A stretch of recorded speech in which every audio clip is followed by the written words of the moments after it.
Ok. Luego sí en la diadema, no hay ningún problema. Mientras ustedes me escuchen bien, no hay ningún problema. Te escuchamos bien. Fantástico. Pues bueno, ya habíamos platicado más o menos. La mecánica sigue siendo, habíamos hablado de poquito más de una hora, quizá, ¿verdad? Porque vamos a Sí, hacer 3 presentadores el día de hoy. si quieres podemos ahorita aguantar de aquí a las 10:43, 4 o 5 minutitos. Ujú. Como tú gustes, ¿eh? A la hora que ustedes me digan, iniciamos. ¿Sabes? Vale. Bien, pues buenos días a todos, un gusto saludarlos. Estamos llevando a cabo el seminario sobre las implicaciones que tiene el Megaevento Deportivo de París 2024. Este seminario, como saben, está dividido en 3 cursos, son 12 sesiones en total. Iniciamos el sábado 11 de mayo, ya concluimos el primer curso, que fue la historia de lo previo a los Juegos Olímpicos modernos, que es las Olimpiadas de la Antigüedad, las implicaciones filosóficas del deporte, eh, del juego, la historia del deporte, la historia del desarrollo hasta llegar a los Juegos modernos. Estamos en el curso 2, hoy es la tercera sesión del curso 2.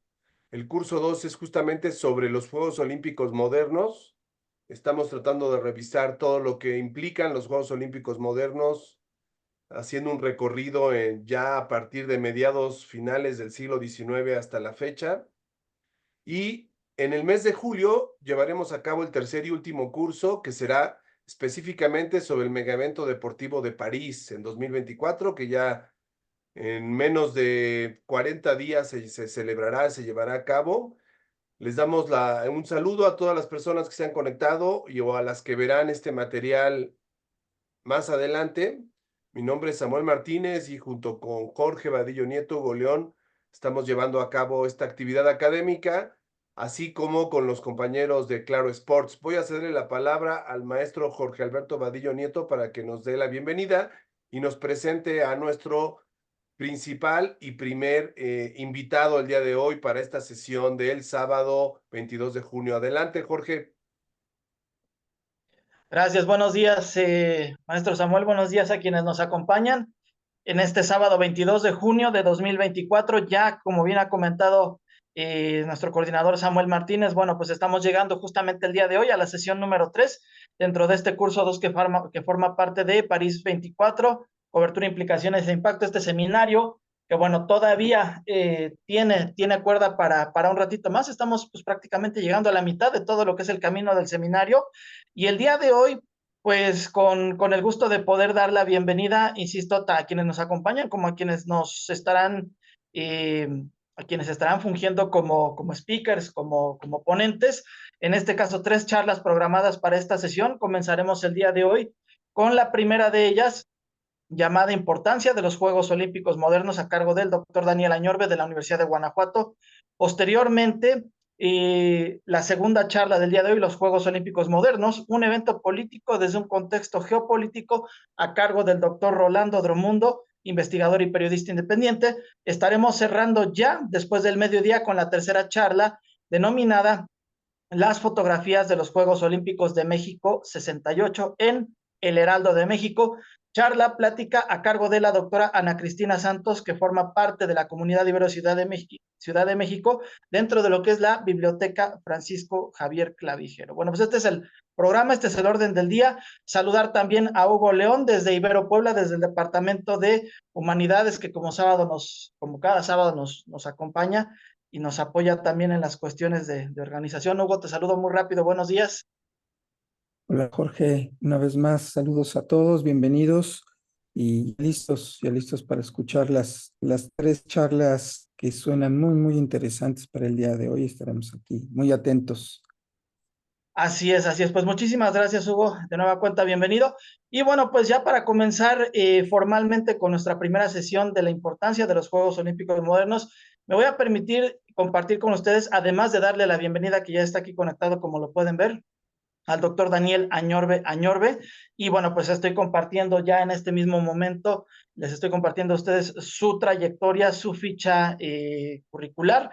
El doctor Daniel Añorbe. Añorbe es profesor e investigador del Departamento de Estudios Políticos y de Gobierno de la Universidad de Guanajuato, miembro del Sistema Nacional de Investigadores nivel 2, responsable del cuerpo académico denominado Gobierno, Instituciones y Organizaciones en el contexto de la globalización. También el doctor Añorbe cursó los estudios de licenciatura y doctorado en Relaciones Internacionales en la Facultad de Ciencias Políticas y Sociales de la UNAM y la maestría en Ciencia Política en York University en Canadá. Ha sido profesor invitado McDougall en 2017 en West Virginia University, autor de los libros El deporte como observatorio del cambio social y político, publicado en 2017. También el libro Liga MX Femenil, Influencia Internacional, Cambios Domésticos y Desafío al Status Quo, publicado en 2019 por Ediciones EON. También otra publicación, Experiencias de Deporte para el Desarrollo y la Paz, Claroscuros Globales y Locales, publicado por Ediciones EON en 2021, así como el doctor Añorbe ha sido coeditor del libro La Paradiplomacia en México, Cursos de Éxito, en este caso publicado por la Universidad de Guadalajara en 2022. Y bueno, pues también saludamos a la gente que nos está acompañando. Ritro, ¿está saliendo esta transmisión vía Facebook, maestros? Hola, muy buenos días a todas, Sí. a todos. Un gusto saludarles. Y bueno, este tema del cual voy a hablar el día de hoy con ustedes por un espacio de poco más de una hora, en realidad fue un tema que empecé a trabajar desde la licenciatura. La tesis que yo presenté en el año 2000 precisamente tuvo que ver con los Juegos Olímpicos como un escenario de confrontación política e ideológica durante la Guerra Fría.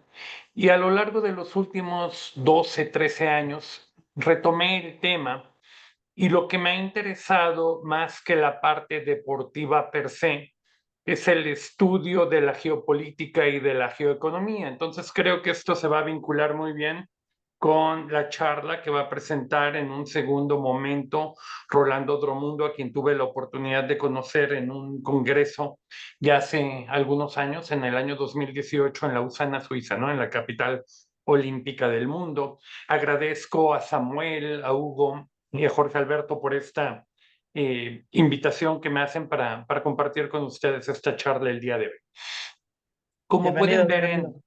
en la presentación de PowerPoint, hablo de la relacionalidad geoeconómica en la migración norte-sur, pero también en la migración oeste hacia el este de los Juegos Olímpicos en la época, en la era moderna, desde 1896, y ahí me van a decir, oye Daniel, pero pues calmados, ¿no? Estamos en el año 2024 y ya nos estás anunciando los Juegos Olímpicos del 2026, los del 2028 y los del 2032. Bueno, esto es así porque lo que me interesa a mí, sobre todo, ¿verdad? El punto central no es que hay en sí en los Juegos Olímpicos, sino sobre todo en las asignaciones de los Juegos Olímpicos. ¿Qué es lo que tiene que pasar para que un país, una ciudad, pueda ser de alguna manera beneficiada con el otorgamiento de estas sedes olímpicas? Y de ahí, pues básicamente lo primero que creo que no está corriendo las diapositivas, ahí va. Y lo primero que tenemos que hacer es un primero supuesto, y que es que la evolución del deporte no es una evolución del deporte, de la actividad física per se, sino que siempre va a estar vinculada de manera clara y nítida a las manifestaciones políticas, económicas y sociales, ¿no? Y si bien es cierto, tuvimos esta paridad, como dicen en inglés, un poco este stalemate entre la Unión Soviética y Estados Unidos durante la Guerra Fría, donde ciertos juegos los ganaba o lideraba el medallero, la Unión Soviética, y luego contraatacaba, contragolpeaba a Estados Unidos, y de una manera más o menos clara, pues al terminar la Guerra Fría, viene un momento de unipolaridad estadounidense el cual persiste más o menos entre los Juegos Olímpicos de 1992 y el año 2008, cuando empieza a haber un desafío ya bastante serio de parte de los chinos, ¿no?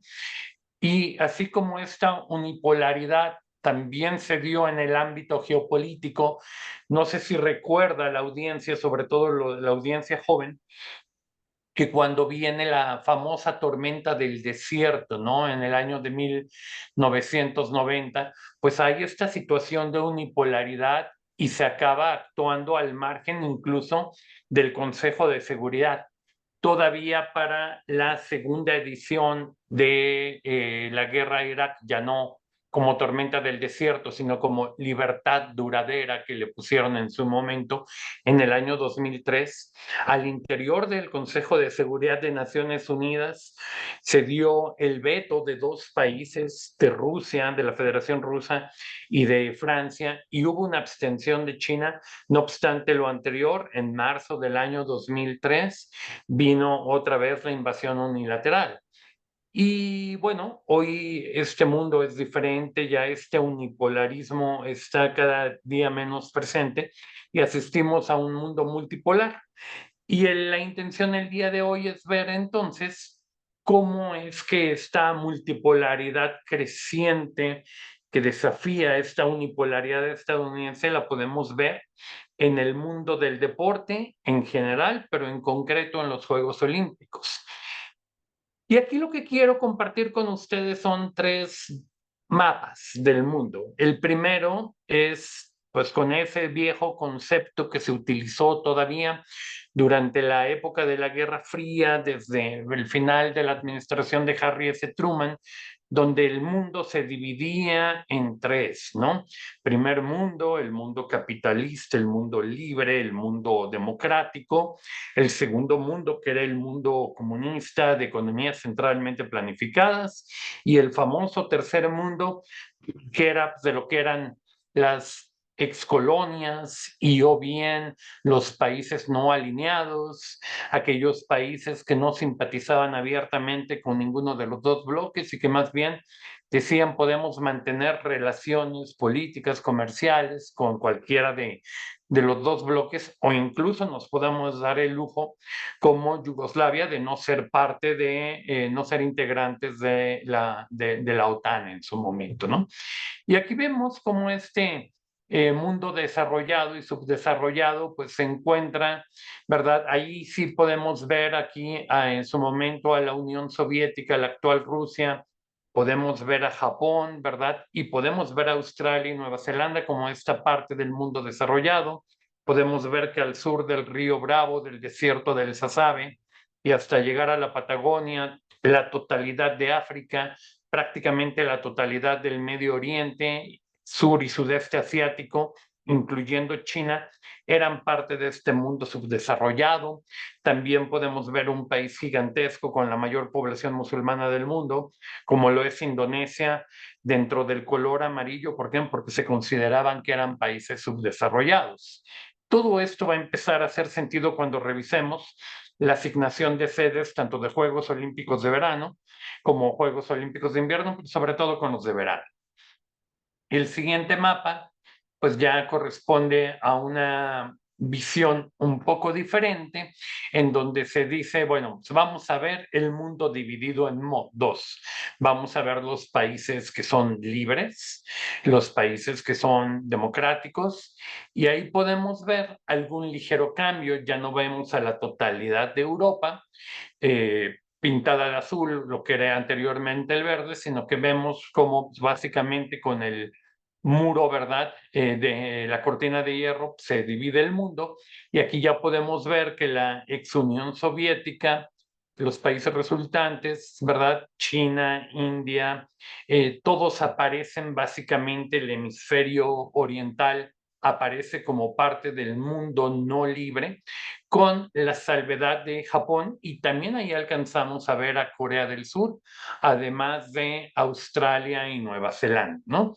Y de alguna manera, esto también es lo que más adelante se va a perfilar como el norte y el sur global, aunque no empata del todo con la noción de norte global y sur global, porque, bueno, sabemos que Rusia es parte de este norte global y sabemos también que Corea del Sur probablemente, dependiendo de la esfera y de la temporalidad, podríamos incluirlo en azul o no, dependiendo de esto. Todavía cuando se le otorgan los Juegos Olímpicos, los primeros, los de verano, los de Seúl en 1988, que en realidad se les otorga porque hay que recordar que la práctica era asignar la sede 7 años antes, se le otorgan en el 81, pues estábamos hablando de un régimen híbrido, más bien tendiendo a un régimen autocrático, ¿no? El surcoreano en esa época, ¿no? Y bueno, tenemos el tercer mapa que ya se supone que es un mapa contemporáneo, ya un mapa del siglo XXI, con el fin claro de la Guerra Fría, en el cual pues, podemos ver el norte y el sur ya claramente dividido, podemos ver ahí a Corea del Sur ya como un integrante pleno del norte, y digo como un integrante pleno del norte porque entonces desafiamos la noción de que el norte y el sur es una situación o una categoría estrictamente geográfica. Si un país puede haber sido parte del sur y ahora es parte del norte, pues tenemos la idea o podemos manejar la hipótesis que pues, norte y sur no son hechos tallados en piedra, porque si fueran así, pues ni Nueva Zelanda ni Australia serían parte de este norte global, ¿no? Entonces, podemos hacer la hipótesis de que quizá en un futuro algunos países que son parte de este sur global aspiren a convertirse como potencias del norte global. Y viene, por último, algo que en relaciones internacionales se dice que está superado, yo no lo creo así, y ahorita cuando presentemos los resultados vamos a ver la enorme valía de quedarnos con esta idea del centro, la periferia, pero también dentro del pensamiento de Immanuel Wallerstein y el sistema mundo, pues también vemos la semiperiferia. Y aquí es donde se empieza a tornar bastante interesante porque vemos que ya no es nada más el norte o los países desarrollados y los subdesarrollados o el norte y el sur, y vemos a México, vemos a Venezuela, vemos a Brasil, vemos a Uruguay, Argentina, Chile, vemos países de África, ¿verdad? Ahí como Sudáfrica, vemos Arabia Saudita, vemos a la India, vemos en general a los países del BRICS como parte de esta semiperiferia, ¿no? Y por ahí pues también ya empezamos a ver a Tailandia, podemos empezar a ver una serie de cosas que son mucho más complejas y mucho menos maniqueas de alguna manera, ¿no? Y también ya no vemos a la totalidad de Europa como centro, sino que también ahí vemos a Portugal, ¿verdad? Como una parte de la semiperiferia, podemos ver a Grecia, podemos ver el mundo, digamos, que estuvo alineado con la CAME y con el Pacto de Varsovia como parte de esta semiperiferia. Hasta aquí, pues vamos bien. Aquí les presento algunos logos sobre los Juegos Olímpicos de verano. Cada uno puede elegir el que más le guste, el diseño más bonito. Pero aquí, sobre todo, lo interesante es que empecemos a ver cómo se van dando estas sedes. Todo lo que aparece en la parte izquierda de 1896 hasta 1976, los primeros 80 años del movimiento olímpico ya en la época moderna, lo podemos ver en negro.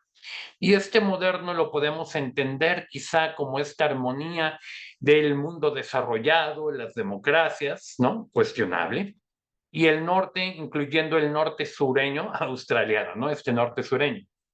Y parecía como que aquí todo iba en orden y era parte todo del centro. Los Juegos Olímpicos no tenían por qué viajar hacia el sur, hacia el mundo subdesarrollado, hacia el sur global o hacia la semiperiferia incluso. Y en eso vemos 1968 que por primera ocasión en la historia, ¿verdad? Una de las dos ocasiones que se ha dado, llegan a nuestro país, en específico a la capital, a la Ciudad de México, ¿no? Y vemos que esta armonía se empieza a romper, pero todavía se ve como algo atípico. Pero hay algo también interesante en cuanto a una lectura geopolítica. Si quitamos los Juegos Olímpicos tan polémicos, racistas, clasistas, ¿verdad? Sumamente cuestionados en su momento de 1936, vemos que en 1960, el 74 y el 72, ese espacio entre 1960 y 1972 es básicamente como la bienvenida de vuelta de las potencias del eje al mundo civilizado, pero se atraviesa la anomalía entre Italia, Japón y Alemania, se atraviesa esta primera anomalía con México. De ahí continuamos con los Juegos Olímpicos de verano y vemos que ya hay 3 rojos, ¿verdad? Y en los primeros 80 años solo hay una anomalía de este sur global, de este mundo subdesarrollado. 20 años después de México aparece esta nueva anomalía. Seúl, que no tenía bajo esta lógica de por qué estar como sede olímpica, lo está. Y 20 años después viene Beijing y entonces empieza a echar por tierra todo el paradigma y toda esta supremacía occidental del G7, del mundo de la OTAN, del mundo noratlántico, del mundo de democracias, de países libres, y caray, pasan tan solo 8 años y vemos una nueva anomalía con Río de Janeiro, y entonces empezamos a decir, bueno, espérame, si ya tenemos anomalías de una manera recurrente, pues esto deja de ser una anomalía y se empieza a convertir en una nueva realidad y esto nos echa por tierra una serie de hipótesis, ¿no? Entonces, si vemos el mundo desarrollado, subdesarrollado, bueno, tenemos que ya 4 de las sedes, México, Seúl, Beijing y Río de Janeiro, resultan que ya no empatan con la lógica de las Olimpiadas exclusivamente para el mundo desarrollado. Si lo vemos desde la lógica norte-sur, desde una perspectiva, ¿verdad?, contemporánea, bueno, pues tenemos 3 sedes que tampoco empatan, y si lo vemos desde la lógica de la libertad política, pues tenemos nuevamente con el eje desarrollo-subdesarrollo, pero también el eje de democracias, el índice de Freedom House, tenemos que no todos están dentro del 1, ¿verdad? Y que hay regímenes que incluso tienen estas calificaciones nefastas del 5, 6, 7, que son países o no libres o parcialmente libres tendiendo a no libres, ¿no?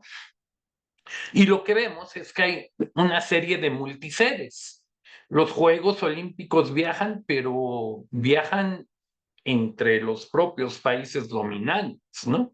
Para las sedes de verano, Grecia, entendemos por qué, una cuestión histórica, cultural, tiene 2 sedes, pero de ahí, bueno, Francia G7, Reino Unido G7, Alemania G7, Australia no es G7, pero ya vimos que es parte de este norte sureño, Estados Unidos, potencia líder del mundo, Japón también G7, es decir, los Juegos Olímpicos de invierno siempre vienen al mundo desarrollado. Y después de estas anomalías de Seúl, Beijing y Río de Janeiro, vemos que de repente hay un esfuerzo por dejar atrás Qatar, hay un esfuerzo por dejar atrás Sochi, por dejar atrás Río de Janeiro, por dejar atrás el Mundial de 2014, el Mundial de 2018, ese Mundial de 2010 que tuvo el Mundial apestado de cierta forma, ¿no? Y vemos esta recuperación nuevamente con Tokio, París, Los Ángeles y Brisbane. Es decir, hay que volver a poner el mundo desarrollado, el mundo libre, democrático en orden. Estimado Daniel, fíjate que es bien interesante esta información que nos compartes, el análisis, porque queda claro que en el caso de los Juegos Olímpicos sí hay una evidente, una clarísima paralelo, ¿no? Con el tema de los grupos económicos o los países que económicamente controlan los mercados, ¿no? Es increíble que estos poquitos rojos que aparecen. Claro, y que se van volviendo cada día más frecuentes, ¿no? Y entonces ya habla de una disputa, ¿no? Habla de ese desafío. Y ahorita lo vamos a ver con el BRICS, primero el BRICS original, ¿verdad? Y luego el BRICS Plus, ¿no? Que es el que se tiene en la actualidad y cómo hay una perfecta sintonía. Fuera del BRICS Plus prácticamente no existen algunas otras opciones. Pero vamos a llegar a la parte de invierno, ¿no? El mundo, las Olimpiadas de invierno empiezan con un par de décadas de retraso respecto a las Olimpiadas de verano del mundo contemporáneo. Y uno diría, bueno, aquí pues va a ser un poco diferente la cosa porque aquí sí hay una cuestión de infraestructura, de clima y de geografía que sí ya de entrada nos imposibilita ciertas cosas. Es decir, aquí no vamos a encontrar a Australia por obvias razones. No vamos a encontrar a Brasil, no vamos a encontrar a México, pero vamos viendo si aquí también podemos pasar esta hipótesis o la hipótesis que utilizábamos para el verano no tiene lógica en el invierno. Y vemos entre el 24 y el 88, a lo largo de poco más de 60 años, igual todo se pinta en negro, entendido esto como el mundo civilizado, desarrollado, democrático y del norte global. Y en 1984 vemos una nueva anomalía y decimos, bueno, de este mundo que no es democrático, que no es desarrollado y que no pertenece a esa comunidad europea, pues tenemos los Juegos Olímpicos de Sarajevo. Pero, ¿cuál es la idea?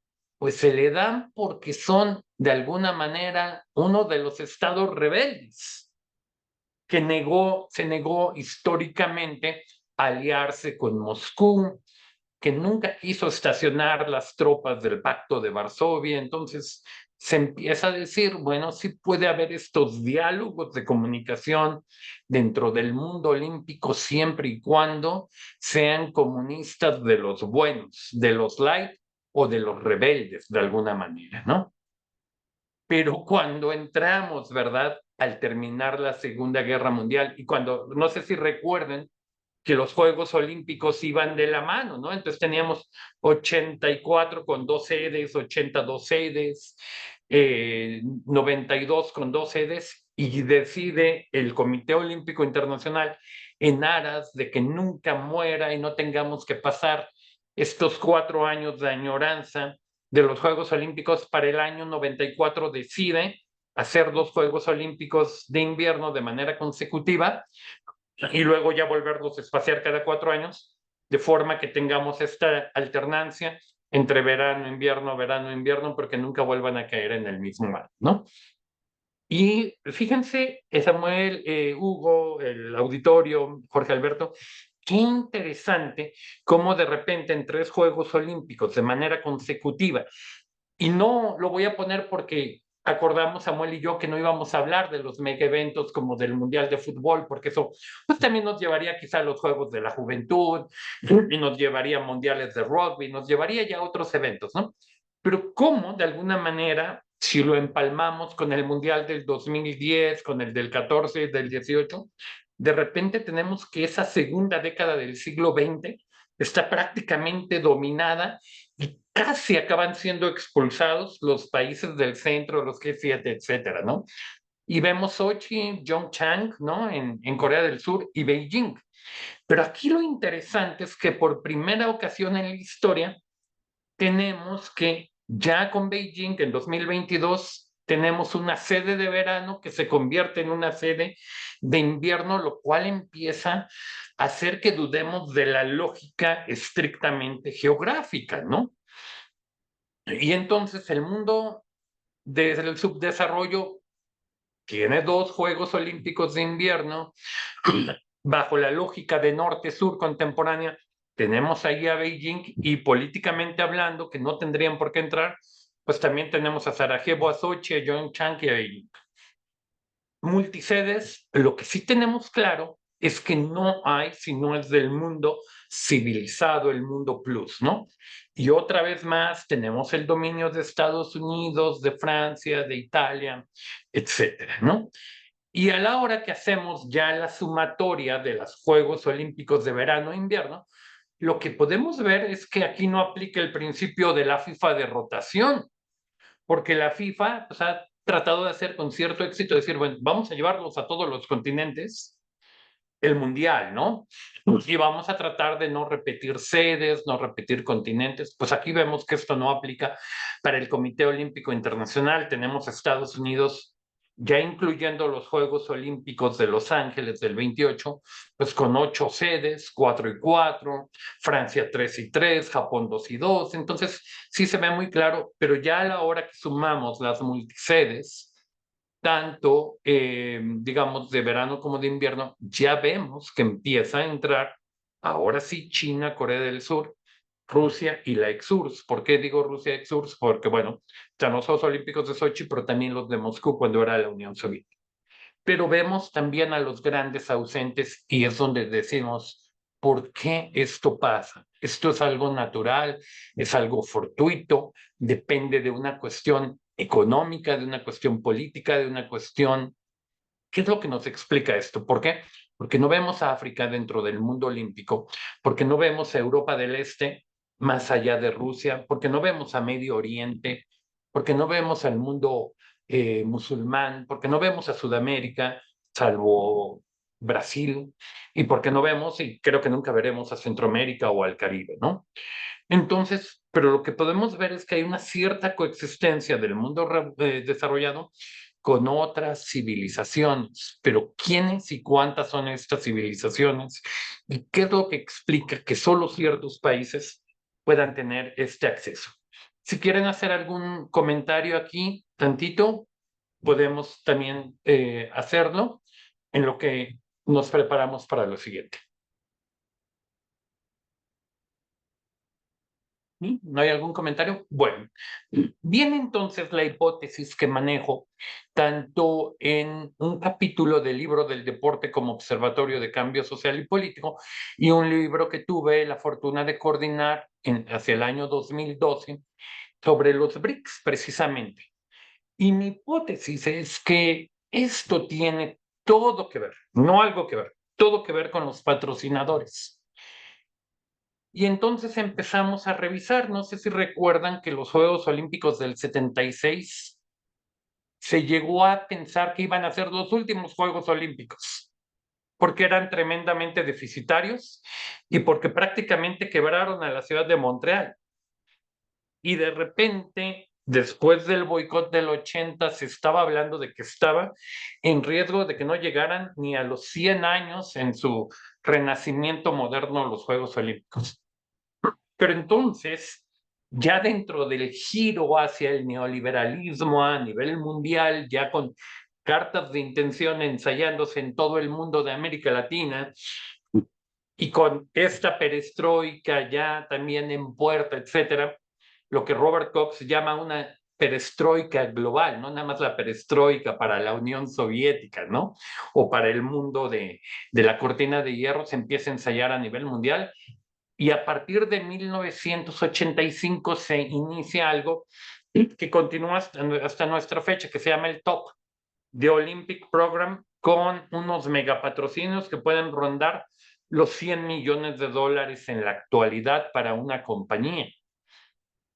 Para lo que son Seúl 88, Calgary 88, que todavía iban en tándem en el mismo año los Juegos Olímpicos, podemos ver que todas las compañías que participan en este top como patrocinadores mundiales, porque están los globales, los mundiales, hasta la fecha, luego se tienen los regionales, se tienen los nacionales, pero ahorita no me voy a meter ni con los regionales ni con los nacionales, sino solo con los patrocinadores globales, ¿no? Que son los que pues sí tienen que pagar un dineral.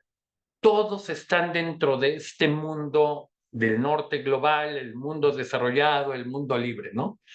Hay algunas que ya están desaparecidas, hay algunas otras que si no desaparecidas, pues ya, ¿qué son, no? Por ejemplo, ¿qué es Kodak en la actualidad, no? Es algo ya muy difícil, ¿no? Vemos Brother, ¿no? De repente ya dice uno, bueno, Brother ya tampoco tiene un gran juego dentro del mundo, etcétera, ¿no? Pero todo, y prácticamente ahí podemos ver una situación de cuasi unipolaridad estadounidense, ¿no? De ahí nos vamos al ciclo 92, y seguimos viendo este dominio, aunque empezamos a ver, fíjense qué interesante, lo de Bausch & Lomb, ¿no? Los que utilizamos lentes de contacto y todo, que es parte de nuestro botiquín, ¿no? Y ya empezamos a ver este mundo de fusiones, ¿no? Canadá adquiriendo una parte, ¿verdad? De Bausch & Lomb, etcétera. Pero todavía tenemos era la época en que se hablaba de que el gran retador, el único posible retador de Estados Unidos en ese momento era la segunda economía del planeta, era Japón, ¿no? Todavía no vemos perfilarse a las economías surcoreanas o a la economía china, a otro tipo de economías. Seguimos metidos en esta lógica G7 Norte, ¿no? Vamos a ver qué pasa para el 92, 94. Ya tenemos aquí este quiebre por 94 y 96, ya empezamos a ver que ya vienen ciertos cambios, empezamos a ver ya un mayor número de funciones con John Hancock, esta empresa que estuvo domiciliada si no me equivoco, en Boston, Massachusetts, aparte de Bausch & Lomb, y que más adelante John Hancock va a ser adquirida por canadienses, ¿verdad? A través de Manulife. Pero todavía no vemos esta incursión de otros patrocinadores. Y viene el cambio de milenio, el cambio de siglo, y vemos por primera ocasión ya la manchita roja, Corea del Sur, ¿no? Corea del Sur aparece con esta gigante, ¿verdad?, de los medios de comunicación, y que hoy prácticamente ninguna casa se libra de tener un Samsung por ahí, si no es en una lavadora, si no es en una celular, si no es en una televisión, ya nadie se libra de esto, ¿no? Seguimos avanzando y ya vemos que se consolida y no deja de estar ya en los subsecuentes Samsung. Empezamos a ver, por ejemplo, Schlumberg, SEMA, Atos, Origin, ya una franco-británica, ¿no? Ya tenemos esta idea, ya no nada más de empresas francesas o británicas o alemanas, sino ya empezamos a ver estos consorcios europeos, ¿no? Propiamente europeos. Seguimos avanzando y por primera ocasión nos aparece ya China a través de Lenovo y vemos que Manulife canadiense adquiere una gigantesca corporación como lo era John Hancock. Seguimos avanzando y vemos a Taiwán, ¿no? Vemos ahí a los famosos tigres o dragones o como le quieran llamar a todas estas analogías. Empezamos a ver también ya otros tipos de empresas, vemos ya una empresa suiza por ahí como Omega. Seguimos avanzando, ¿verdad? Aquí tenemos otra vez a Corea del Sur y vuelve a aparecer China. Y vuelven ya a aparecer Coca-Cola con sus diferentes filiales dentro de los países y aparece Alibaba, ¿verdad? Alibaba como uno de los gigantes de este mundo, un competidor a fin de cuentas en Oriente de lo que podría ser Mercado Libre, de lo que podría ser Amazon, ya los vemos ahí muy, muy presentes. Entonces ya ahí tenemos China, Corea del Sur, dejan de ser cuestiones atípicas. Y bueno, en eso llegamos hasta donde estamos en la actualidad. ¿Cuál es la lógica que estoy tratando de explicar? Doctor Daniel, un favor, Sí, como una curiosidad, ¿podrías regresar a la diapositiva anterior que me llamó mucho la atención, la más reciente? Esa. con Muchísimas todo gracias. gusto. Ahí lo ponemos. Y sí, mientras la puedes revisar, Jorge Alberto, podemos platicar un poquito esto. Es lo que creo, Gracias. y aquí es donde de repente dice uno, la teoría social, la teoría marxista, sigue siendo muy interesante. Cuando hablamos de crisis de sobreproducción o subconsumo, empieza a cobrar todo esto lógica. Yo digo, ¿por qué han sido derrotadas de repente candidaturas como Nueva York, como Toronto, como Tokio en su momento, Madrid? Yo sostengo la hipótesis de que en este mundo G7, en este mundo Unión Europea, en este mundo desarrollado libre, hay mercados que ya están saturados y que no pueden seguir creciendo porque cada cuánto podemos comprar un celular, cada cuánto podemos comprar una lavadora, cada cuánto podemos comprar un coche, cada cuánto podemos comprar relojes de alto nivel, etcétera. Entonces, se tienen que empezar a buscar como Cristóbales Colones del capitalismo territorios nuevos, pero no cualquier territorio. Territorios con clases medias crecientes, territorios con poblaciones arriba de los 90-95 millones de habitantes y territorios donde a fin de cuentas pues hay nichos de mercado de 40, 50, 60 millones de personas que tienen esta capacidad de consumo. Y entonces estas empresas globales empiezan a decir, no, ya no me simpatiza con que las sedes se lleven a lugares donde yo ya tengo hiperpenetrado el mercado. Necesito expandirlo, pero no, perdón, no me lo voy a llevar a Burkina Faso. No me lo voy a llevar a poderosa Burundi o a poderoso El Salvador. Tengo que buscar países que de alguna manera tengan estas condiciones, esta infraestructura, que haya las reservas de divisas de sus gobiernos para poder albergar estos juegos y sobre todo que se desarrolle infraestructura.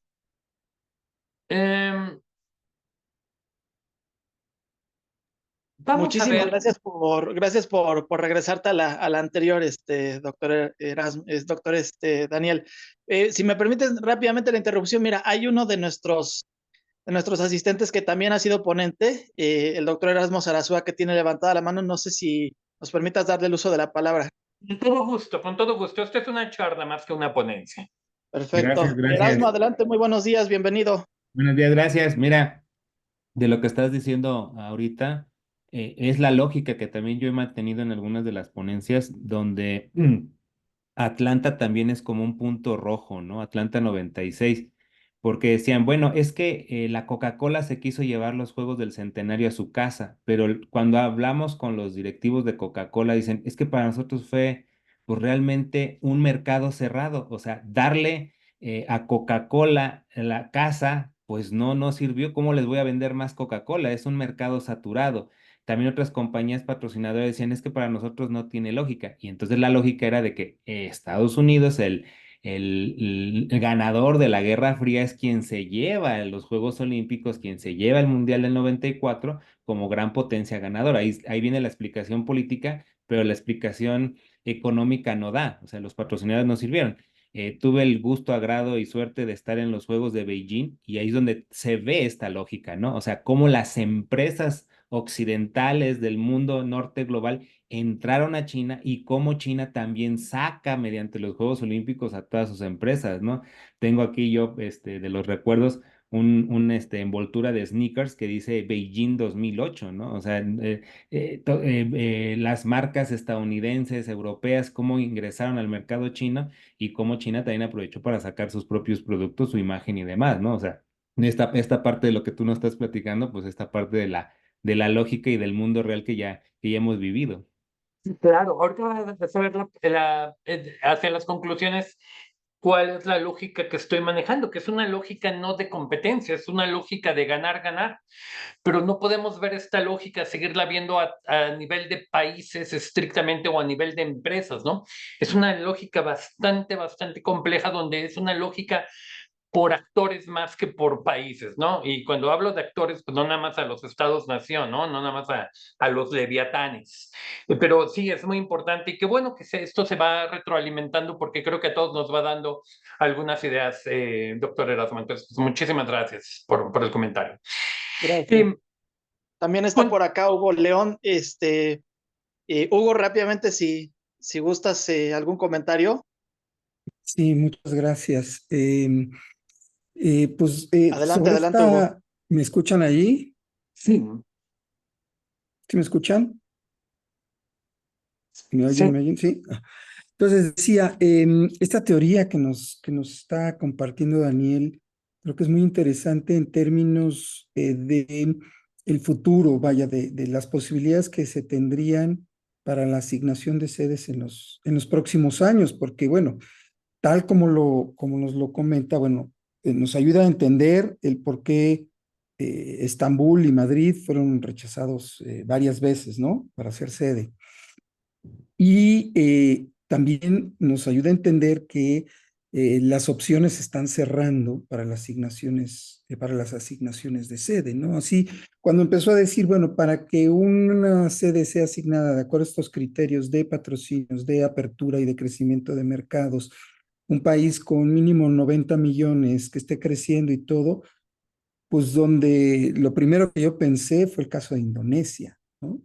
Que finalmente está construyendo su nueva capital, Nusantara se llama, y está lista para competir por la sede del 2036. Y eso creo que me parece una opción muy clara, y yo creo que Alcoy y a su séquito de patrocinadores, pues lo pueden ver con buenos ojos, ¿no? Más allá de eso, en realidad las opciones sí las veo cerradas, ¿no? Sí. Escasas. Evidentemente Estados Unidos siempre va a ser una opción, porque es un mercado grandísimo, muy saturado. El peso que tiene es enorme, ¿no? Pero se nos van cerrando las posibilidades. Claro. Pues sí, ahorita vamos a ver, y de ahí también viene un poco la lógica que ya en el fútbol está plenamente establecida desde 2002 de las multisedes, ¿no? Que ahora lo vamos a volver a ver en América del Norte, porque pues ahora sí vamos a tener un mundial genuinamente norteamericano, ¿no? En todos los sentidos, pero ya lo habíamos tenido previamente en Corea y en Japón. La Euro de hace 3 años, la del 21-22, cuando fue ya me perdí por el COVID, creo que fue en 21, la que gana Italia. También recuerdan que ya no fue, porque hubo un momento en que fue la sede Bélgica-Holanda o España-Portugal, pero ahora sí, esa euro que tuvimos hace 3 años ya fue una euro prácticamente de chile, mole y pozole, ¿no? Ya fue una euro bastante diversificada, ¿no? Entonces, creo que por ahí también viene un poquito el futuro.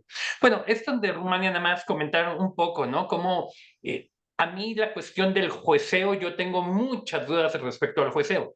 ¿A qué voy? Fíjense, Rumania, que era un actor de segundo escalafón, o sea, una potencia media, vamos a llamarle en términos, sería como esa semiperiferia, ¿no? Deportiva dentro del mundo olímpico, pues ocupaba entre el lugar 8 en 1988 hasta el lugar 14 en el 92 en el medallero, y en Los Ángeles 84 se va al segundo lugar, y uno puede decir, sí, por el boicot de la Unión Soviética, pero pues sí, pero ¿cuántas potencias boicotearon? O sea, los que no asistieron fueron los alemanes orientales, no asistieron los búlgaros, no asistieron los soviéticos, pero así países pero Francia estuvo, y estuvo Reino Unido, y estuvo la República Federal Alemana, ¿no? Y estaba España, y estaba Cuba, o sea, estaba Canadá, estaba gran parte del mundo desarrollado. Entonces, ¿cómo explicamos de repente que se va al segundo lugar en el medallero, que les pagan todo y que son archivovacionados? Yo no tuve la fortuna de estar ahí, tenía 9 años, era muy pequeño aún, pero sí tengo conocidos que me dicen que la ovación que recibió la delegación rumana por haber desafiado, y ojo, era esa Rumania de Ceausescu, ¿no? Que era todo menos un demócrata. Entonces, no olvidemos el fin de Ceausescu, que fue una cuestión de lo más sanguinario que hubo en esa década, ¿no? Y cómo fue ovacionada al mismo nivel que la propia delegación estadounidense, ¿no? Entonces, aquí la cuestión del espíritu olímpico y el fair play, pues se pone en tela de juicio. Pero vamos a entrar aquí algunas lagunas en la literatura. Voy a tratar de irme un poquito más rápido. Este trabajo que se publica en 2012, pues empieza a trabajar desde el año 2010. Y entonces, fíjense qué interesante, hace unos 12, 13 años, entre 3,411 entradas que había en Amazon y en 2,118 en la Biblioteca del Congreso sobre Juegos Olímpicos, solo 19 hablaban sobre la selección de ciudades sede. Y entre estos 19 resultados, pocos tenían que ver con el énfasis geopolítico. ¿En qué se basaban la inmensa mayoría de los resultados? La cuestión de la corrupción, ¿no? Entonces la explicación para estas sedes rojas que vimos atípicas era simplemente, es que son unos corruptos, es que compran a los miembros del Comité Olímpico Internacional.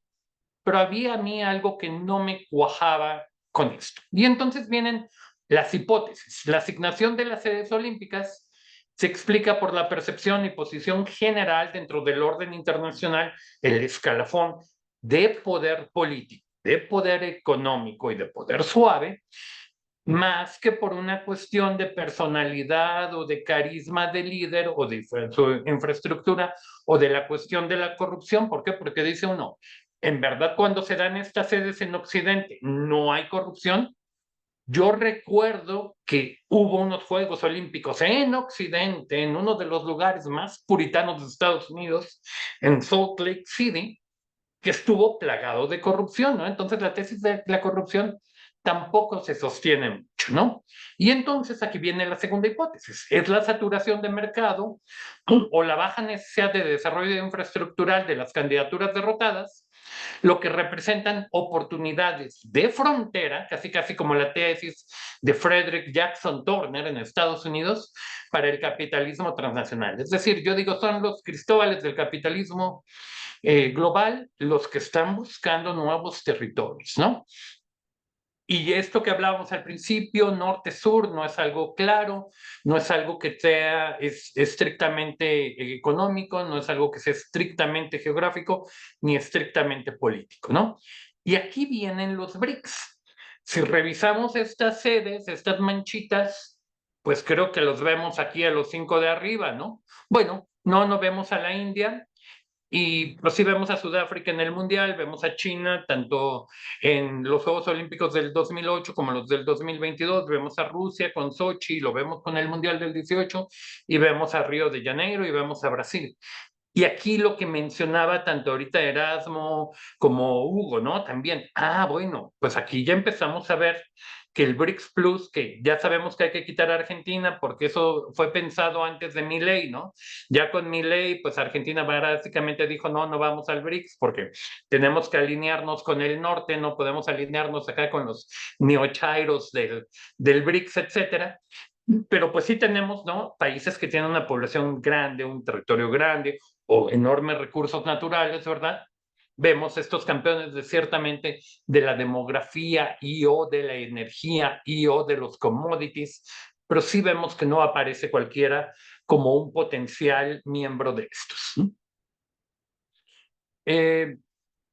Vamos aquí a tratar de explicar algunas sedes. Pero antes de esto, hablar de racionalidad. Uno dice, ¿por qué los Juegos de Invierno no pueden viajar? Yo entiendo que no pueden viajar a Países Bajos. Entiendo que no puedan ir de manera natural a Bélgica. Y entiendo que no puedan ir los Juegos de Invierno a Australia. Razones más que claras. Pero no podrían viajar, estimados colegas, a Argentina o a Chile. Dentro de Rusia tendrían que estar en Sochi, en verdad. ¿No tendrían que estar más bien por los Urales? ¿No podría haber Juegos Olímpicos en la cordillera del Himalaya? Yo creo que sí podría haber esto.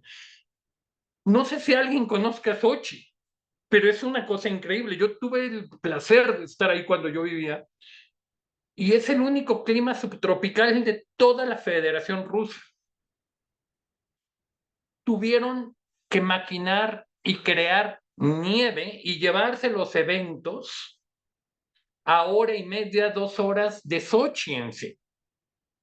Y algo muy similar nos pasó con Beijing, ¿no? Entonces, fue una cuestión incluso que se quitó el agua de grandes zonas metropolitanas para llevarla para crear nieve. Y entonces ahí es donde dice uno, ¿de verdad las políticas del Comité Olímpico Internacional están alineadas a los ODS y son medioambientalmente responsables? Yo lo dudo mucho. Está claro que no, ¿verdad? Obviamente, por esas decisiones. Claro, con estas decisiones, claro que no. Vamos a ver los criterios que utiliza el Comité Olímpico Internacional, ahora sí que el benchmark para asignar las sedes. Apoyo gubernamental y opinión pública, infraestructura general no deportiva, metros, aeropuertos, etcétera, infraestructura deportiva, Villa Olímpica, condiciones e impactos medioambientales, todo esto lo saco de la propia página del COI, hospedaje, transporte, seguridad, experiencia en eventos deportivos pasados, lo que le llaman ellos, y les encanta llamarle el legado famoso, ¿no? Financiamiento y el concepto general. Vamos a ¿Querías ver comentar tres. algo, Sí, Hugo? Sí, muy breve, nada más el asunto que planteaba Daniel de Juegos Olímpicos de Invierno en el hemisferio sur, ¿no? Porque él preguntaba, pues, qué pasaba con Argentina y Chile, que ciertamente tienen cierta infraestructura, pero ahí el problema es la estación del año, ¿no? O sea, finalmente todo el circuito o todos los circuitos, digamos, de los grandes premios de esquí, sobre todo, y de bobsled y las pistas y demás, pues son en el invierno del norte, boreal, sí. Entonces, de repente, hacer unos Juegos Olímpicos de Invierno en julio sería complicado por el ciclo de preparación de los atletas. Yo diría nada más eso, ¿no? estimado Hugo, estoy de acuerdo contigo, pero también tener mundial en noviembre, diciembre, Sí, no lo ¿no? creíamos, sí, estoy de acuerdo. A lo que voy es que empezamos, es muy interesante todo esto que pasa porque vemos que la lógica de la racionalidad deportiva, derechos humanos, medioambiental, se nos cae en moronas, ¿no? O sea, los discursos simplemente no se sostienen. Ujú. Vamos a ver 3 estudios de caso y van a ver aquí, yo creo que es fantástico. Esto me llevó 4 meses, pero fue una cosa tan bonita por lo que fuimos descubriendo. Beijing 2008. Recuerdo que este trabajo, como les mencionaba hace un rato, fue en 2011-2012. Por eso es que ya no está ampliado ahorita a los últimos Juegos Olímpicos, pero creo que estos 3 casos son suficientes para explicar. ¿Quiénes fueron los derrotados? París, Toronto, Osaka, Estambul. Salvo Estambul, todos los demás, vamos a llamarle, ya para no estar con norte, democracias, vamos a llamarle el Club de los Guapos, ¿no? Para ir abreviando un poco. De acuerdo al Comité Olímpico Internacional, excepto por la Villa Olímpica, las otras 3 sedes entre las finalistas, porque recordemos que hay todo un proceso de filtración hasta llegar a los últimos, ¿no? Eran mejores que Beijing. En lo único que ganaba básicamente era en Beijing. Y en 2 criterios, Beijing quedó en el top 3, pero no como mejor. Apoyo gubernamental y opinión pública y en hospedaje. Ok, vamos a ver esto. Caso 2. Sochi 2014, derrota a Salzburgo, uno de los guapos, y Pyeongchang, uno de los rojos. Según el Comité Olímpico Internacional, excepto por el apoyo gubernamental. Veamos nuevamente, apoyo gubernamental. Y la Villa Olímpica Sochi era inferior en todo lo demás. Y dice, no solo la infraestructura existente y la infraestructura general deportiva y no deportiva, sino incluso en la infraestructura planeada eran inferiores, es decir, era la candidatura más rascuache de todos. Podríamos pensar en la hipótesis de la corrupción y Vladimir Putin. Pero a la hora que ponemos Río de ¿No? Janeiro, a la hora que Sacó vemos la Río de Janeiro, cartera Putin ahí para convencerlos. exactamente, ¿no? Que lo hizo acá en Ciudad de Guatemala, ¿no? Precisamente cuando se entregaron estas sedes. Todo. Río de Janeiro 2016. Se derrota a Madrid, a Tokio y a Chicago. Otra vez el Club de los Guapos. Según el COI, Madrid y Tokio, no según yo, según el COI, eran muy superiores a Río de Janeiro. Y Río de Janeiro solo era comparable como candidatura con Chicago. Río, más aún, no lideró en un solo rubro. Ya veíamos que Beijing y Sochi habían liderado en algo. No, Río en nada. Se ubica en segundo lugar en apoyo gubernamental y opinión pública, pero una vez más, apoyo gubernamental y opinión pública. Esto es súper interesante.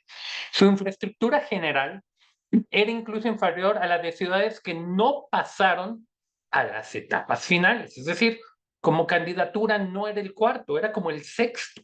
Y fíjate, hay todo ha habido notas que han hablado de la corrupción que existió justamente en el gobierno de Lula para ganar esa candidatura, ¿no? ¿Sí? Que no lo dudo, pero yo creo que la corrupción y los intentos y los sobornos a lo mejor eran la regularidad y no la excepción. Pero ¿por qué ganan estas sedes si todos tenían la capacidad de corromper, no? Y aquí es donde llego a esto de, a ver, vamos a ver cuál es el común denominador. Tanto Beijing como Sochi como Río tenían una alta evaluación en el apoyo gubernamental y la opinión pública.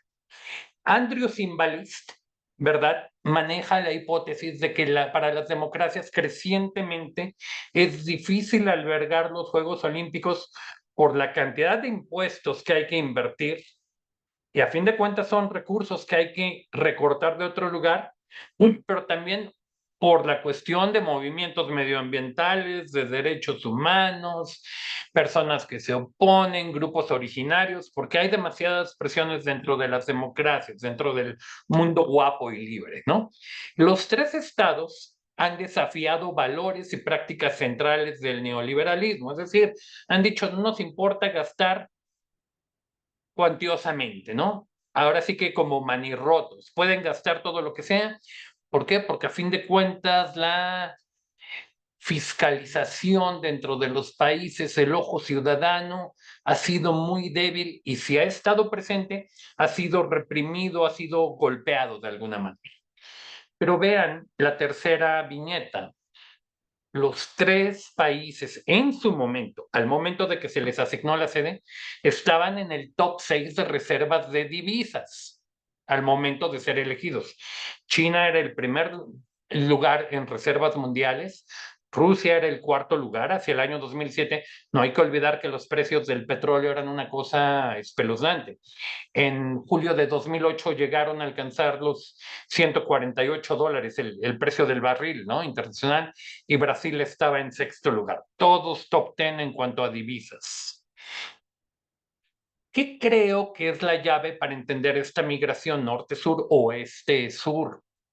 Una aparente contradicción común a los tres casos. Las tres eran economías dinámicas gigantescas, con atraso o bien como latecomers o laggards, ¿no? Pero economías grandes, top 10 a nivel mundial. Los tres países representaban tierra fértil para la inversión, mercados semivírgenes para los patrocinadores olímpicos. Yo viví en Moscú entre 2000 y 2003 y había un nivel de motorización de la sociedad tan bajo, porque la gente viajaba en metro, fundamentalmente. Tres ganadores con la asignación de sedes. El país sede detonaba la economía y atraía la inversión y mejoraba, obviamente, su soft power. Los inversionistas encontraban nichos para la sobreproducción y o el subconsumo, y los patrocinadores abrían nuevas fronteras y nuevos mercados. ¿De qué patrocinadores hablo? De estos que están en el programa top que estuvimos revisando del 88 hasta 2020. ¿Qué es lo que vemos entonces? Ya estamos por cerrar. Hallazgos en la asignación de sedes. La evaluación técnica de las candidaturas es un muy débil predictor de éxito. El apoyo público es fundamental y es mayor en regímenes no muy democráticos, híbridos, autocráticos, populistas o como le querramos llamar. Ya esto es algo que podríamos hacer algo de la mano de la ciencia política. Las necesidades de infraestructura, hospedaje y transporte tienden a ser mayores en las sedes ganadoras del sur. La precariedad de instalaciones deportivas es un muy buen indicador de éxito.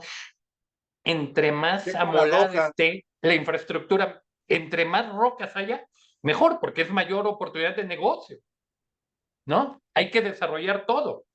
Como empresa, ¿para qué quiero desarrollar o ponerle 3 asientos si puedo construir el estadio entero, ¿no?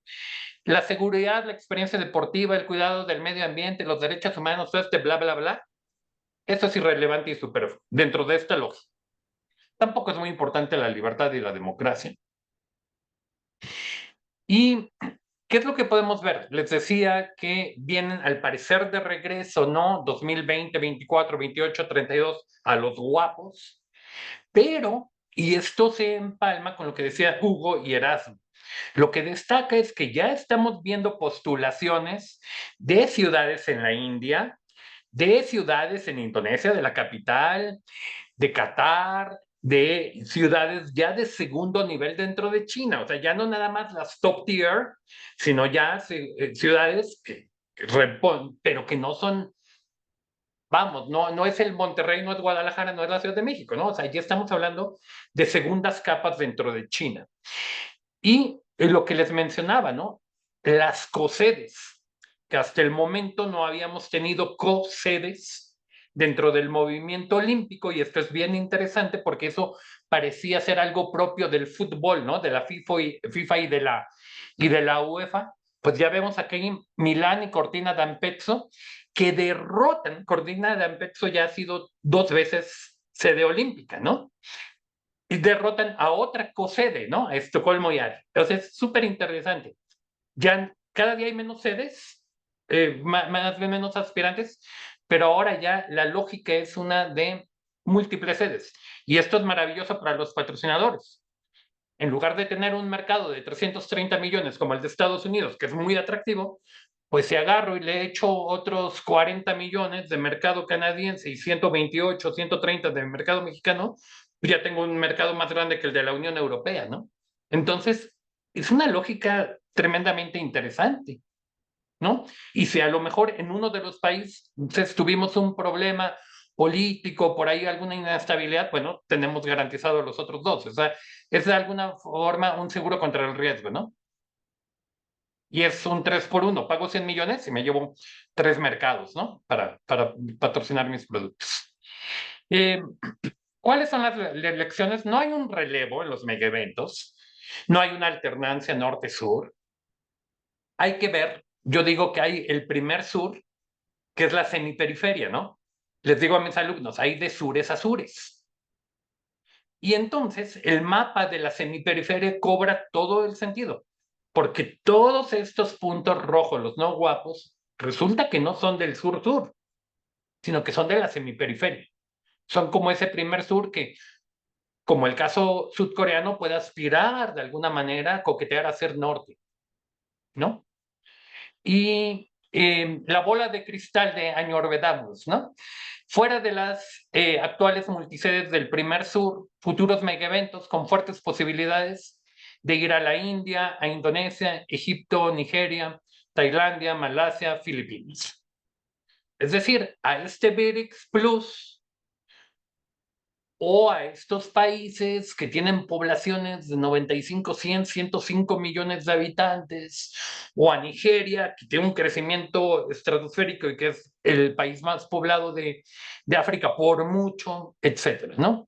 Pero no hay una ecuación mecánica confiable, ¿no? Más bien se mezclan la estabilidad y viabilidad política, aunque sea una estabilidad autoritaria, razones de mercado van hasta arriba, en medio y al final, economía en expansión, gran población, perdón, pero los Juegos Olímpicos no van a ir a Uruguay, no van a ir a Paraguay, por una cuestión simplemente de demografía, ¿no? La democracia y el respeto a los derechos humanos son pecatamientos, ¿no? Son cuestiones que se pueden sacrificar tristemente en aras del ideario olímpico. Bueno, pues creo que eso es todo. Y pues estoy pues con todas las ganas de que podamos platicar.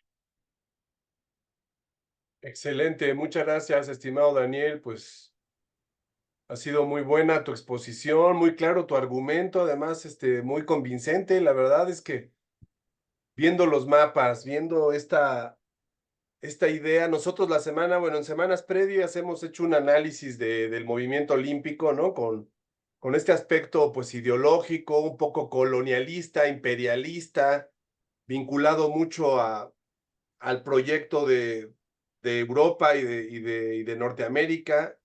Y bueno, creo que esta sesión que nos acabas de compartir pues termina de redondear las ideas, ¿no? Se ve con mucha claridad estas preferencias que son prácticamente orgánicas para el Comité Olímpico Internacional, ¿no? Elegir estas sedes. Las razones para elegir la sede son increíbles, los criterios que nos compartiste. Efectivamente, el que no tengan buena infraestructura deportiva termina siendo un buen argumento para dar una sede, por toda la cadena de negocios indirectos y directos que se suscitan, dentro de los cuales ya le tocará a los periodistas de investigación o a las personas que se dediquen a estudiar ese tema de la transparencia. Debe de haber socios indirectos de gente asociada al Comité Olímpico, a las grandes constructoras internacionales. Muy interesante. Hay varios comentarios en el chat, hay varias. Está también nuestro amigo Rolando, que va a ser el siguiente ponente. Pero bueno, si quieren empezamos con Ramiro López, luego con Hugo, después con Priscila. Así que los escuchamos. Ramiro, adelante. Gracias, buen día a todos. Daniel, gracias por la ponencia y justo preguntarte en este eje que planteas de la bola de cristal de Nostradamus. México, ¿cómo ves a México para los siguientes años? Partiendo de que en este curso, en sesiones previas, te comentó que justo el 68 fue como el pico del proyecto político revolucionario en el tema deportivo y de infraestructura. ¿Cómo verías a México en los próximos sexenios, 3, 4 sexenios de adelante, con ese nuevo proyecto que está ahorita? ¿Crees que quisieran ellos como poner esa cereza en el pastel del nuevo proyecto mexicano y el nuevo proyecto político con unos Juegos Olímpicos, o lo ves descabellado? No, yo creo que sí podría ser. De hecho, el entonces canciller Marcelo Ebrard incluso planteó, ¿no?, la sede de Guadalajara, si no me equivoco. Creo que si vemos un poquito la cuestión de, sí, es un mercado grande el mexicano, penetrado, sí, pero yo no diría que hiperpenetrado. Hay algo que voy a decir, no sé si sea correcto o no, pero si hay algo que sabemos de la 4T es que ha incorporado a mucha gente que no estaba dentro del mercado al mercado a través de programas sociales. Podemos decir lo que querramos de los programas sociales, pero de que ha incorporado a mucha gente como consumidores, eso es un hecho. Entonces, creo que esto para los grandes capitales se convierte en una cuestión muy, muy atractiva, el hecho de tener una mayor capacidad de consumo de parte de los mexicanos. Tenemos uno de los países más poblados del mundo, ¿verdad? Y si bien es cierto, nuestra demografía empieza un poco a estancarse, ya no tenemos esta explosión, no vamos a dejar de seguir creciendo, aparte de que tenemos ya ahora ya como país también de destino, de muchas formas de migrantes, creo que vamos a seguir teniendo esta salud demográfica por ahí presente. El hecho del nearshoring, el hecho de también la infraestructura que hoy viene en el sureste para vincular ambos océanos y todo, creo que es algo importante y creo que estarían ahí las condiciones, ¿verdad?, de alguna manera para que México volviera a aspirar a tener una sede olímpica. Lo que sí no me atrevería a decir es si sería Monterrey, Guadalajara o nuevamente Ciudad de México o Puebla incluso, pero sí creo que hay las condiciones. Creo que el hecho de que México, aunque tenga esta tajada menor del pastel para el Mundial dentro de 2 años, va a volver a poner a México ahí en la cuestión del mapa de los mega eventos deportivos. Esto va a implicar también inversiones y todo, y se van a querer capitalizar y de alguna manera detonar con efectos secundarios. Entonces creo que México sí ciertamente podría ser, junto con la India, junto con Vietnam, junto con Tailandia, junto con muchos de estos países, los del BRICS Plus, ¿verdad? Hay otra guerra de crónicos, los famosos TEAM, ¿no? También creo que podría ser parte de esto. Fíjate, Daniel, Ramiro, que hace poquito María José Alcalá, la actual presidenta del Comité Olímpico Mexicano, ya después de varios análisis que intentaron hacer, se dieron cuenta que por lo menos de aquí al 2034, no, 36, perdón, no hay posibilidades por cuestiones de infraestructura, de inversión. Y están hablando ya, Daniel, no sé si vieron esa nota, de organizar unos Juegos Olímpicos de la Juventud, que es para lo que sí alcanza una sede como en Guadalajara o algo que podría ser incluso en Monterrey, pero definitivamente ya bajaron la rayita hacia la pretensión de querer organizar otros Juegos Olímpicos, por lo menos en los siguientes 12 o 16 años, ¿no? Porque sí está complicada. La inversión ya se dieron cuenta que invertir más de 3,000, 4,000, 5,000 o 10,000 millones de dólares es imposible en el marco de la política de austeridad de la 4T, ¿no? Es muy complicado lograrlo. Sí, es interesante lo que dice Samuel, porque por un lado sí se incorporan nuevos consumidores al mercado, lo cual es importante desde el punto de vista de los patrocinadores, pero con la cuestión de la austeridad, obviamente viene la cuestión que era eso que no tenía un problema en su momento Lula, o que no tuvo problema en su momento también Vladimir Putin, de gastar alegremente, ¿no? Bajo las cuestiones de austeridad democrática. Pero vamos, este tipo de condiciones pueden llegar a cambiar, ¿no? Entonces, sí, como dices, ya están asignados hasta el 32 con Brisbane, entonces ya sabemos que en la próxima década no va a ser, pero quizá hacia el 40, ¿no? 36-40 podría llegar a ser una opción. Así es. Adelante, Hugo, te escuchamos. Bueno, nada más quería agregar a estos factores que muy acertadamente nos planteó aquí, Daniel en su Añor Vedamos. Yo diría que la posesión de derechos de televisión es necesariamente un factor, eh, sobre todo pensando el caso de NBC, ¿no? O sea, NBC pone la mitad del dinero del COI en derechos de televisión, entonces pues ese peso tiene. Entonces, eso no se explica por qué los juegos regresan a Estados Unidos una y otra vez cada Muy buen determinado punto. tiempo. Para 2030, pues están ahí dando la batalla los Alpes franceses, pero el otro competidor es Salt Lake City, que probablemente se vaya hasta el 34, pero bueno, finalmente Estados Unidos tiene que tener juegos cada determinado tiempo porque pues la NBC ahí tiene peso en las decisiones. Uh-huh. Sí, claro, es importante pero fíjate, ¿te acuerdas que presentamos los 11 criterios, ¿no? Que marcaba el propio COI. Curiosamente no aparecen esos criterios, ¿no? Pero son de esos criterios que a lo mejor, pues todos sabemos que es como cuarto poder, ¿no? De alguna manera. Claro. Pero ahí a lo mejor lo que podríamos vincular es, porque a fin de cuentas, pues, con quién sí está vinculado la NBC y cualquiera de los derechos de transmisión, pues con los patrocinadores, ¿no? Entonces, ahí sí quizá estudiar el tándem de los derechos de transmisión más los patrocinadores del top, creo que podrían arrojar bastante luz, ¿no? De qué es lo que pasa. Muchísimas gracias, es una muy buena acotación, Hugo. Daniel, que desde Argentina, esta Priscila comentaba, bueno, ella decía que hablaba del caso de Sochi y dice que le impresiona mucho la doble moral de la organización de las Olimpiadas y la Fórmula 1 o los mundiales, y pregunta que por qué no hay Olimpiadas en los países árabes.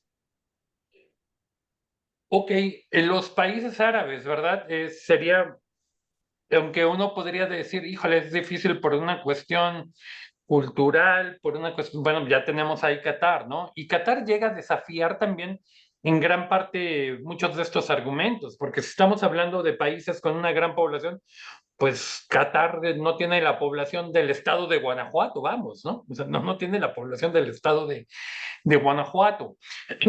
Sabemos todos los problemas. Ahorita acaba de salir un libro fantástico de un periodista que se llama Fonsi Loaiza.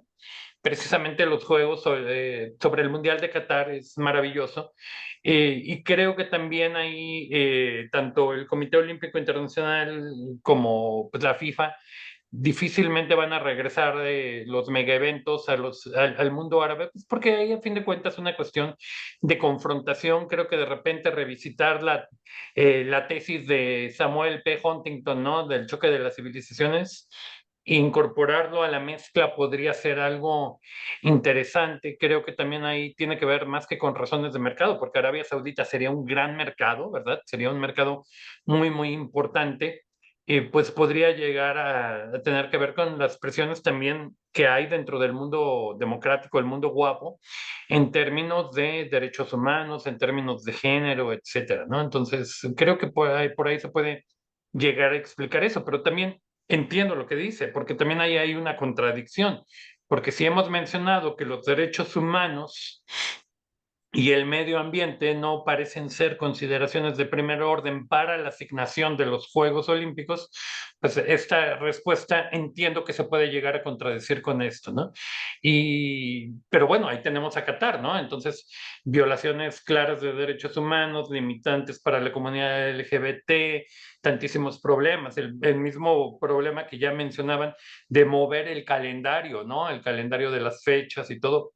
Llega de repente un momento en que dice uno, bueno, pues esto es un poquito como el caos, ¿no? Porque todas las certidumbres, todas estas certezas que llegábamos a tener, pues ya no están ahí presentes, ¿no? Y entonces a lo mejor tenemos que sacar nuevos paradigmas que expliquen de alguna manera por qué se dan estas contradicciones, ¿no? Entre lo que parece ser no importante, pero que resulta ser sí importante. Daniel, y ya para terminar, nosotros estamos haciendo un poco nosotros subidos en tus añorvedamus, eh, especulaciones, pero igual y puede llegar efectivamente una gran guerra o puede llegar una nueva epidemia que cambie estas especulaciones, ¿no?